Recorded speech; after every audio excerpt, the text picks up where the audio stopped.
আক্রমণ হচ্ছে কেন? বিজেপি জবাব দাও।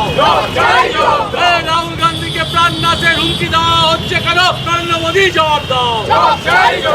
রাহুল গান্ধীকে প্রাণ নাশের হুমকি দেওয়া হচ্ছে কেন?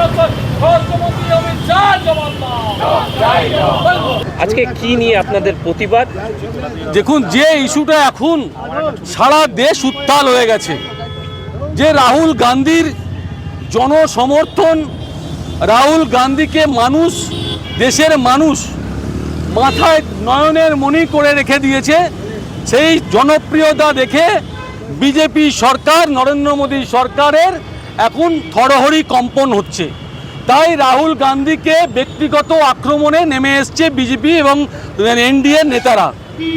আমরা দেখেছি আরএসএসের হাতে মহাত্মা গান্ধীকে খুন হতে, আমরা দেখেছি ইন্দিরা গান্ধীকে তার বাসভবনে 16টা বুলেট নিয়ে তাকে হত্যা করা হয়েছে। দেশের মানুষ দেখেছে, দেশের মানুষ দেখেছে। কংগ্রেস নেতা, কংগ্রেসের সভাপতি, দেশের প্রাক্তন প্রধানমন্ত্রী রাজীব গান্ধীকে মানব বোমায় ছিন্ন ভিন্ন হতে দেশের মানুষ দেখেছে। আমরা তাই আতঙ্কগ্রস্ত আছি। বিজেপির নেতা, রেলের রাজ্যমন্ত্রী, তিনি বলছেন যে রাহুল গান্ধী নাকি একজন দেশদ্রোহী। আজকে সিন্ধে কোম্পানি, যেটা মহারাষ্ট্রের সিন্ধে শিবসেনা জোটের এমএলএ, তিনি বলছেন রাহুল গান্ধী নাকি উগ্রপন্থী।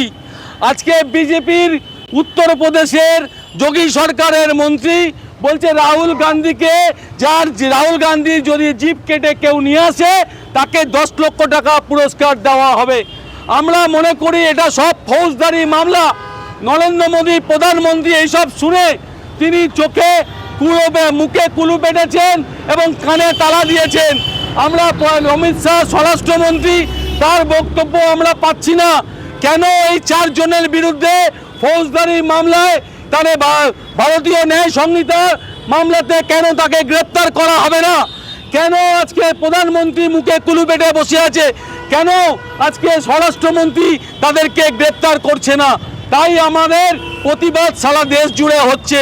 রাহুল গান্ধীর এই জনপ্রিয়তাতে আজকে ভয় পেয়েছে হরিয়ানা এবং কাশ্মীরের যে নির্বাচন আছে, নির্বাচনে পরাজয় অসম্ভাবী ধরে নিয়ে বিজেপি রাহুল গান্ধীকে ব্যক্তিগত আক্রমণ করছে। তার প্রতিবাদে আজকে আমরা এখান থেকে মিছিল করে দক্ষিণ কলকাতা জেলা কংগ্রেসের পক্ষ থেকে ভবানীপুর থানায় আমরা এফআইআর করতে যাব।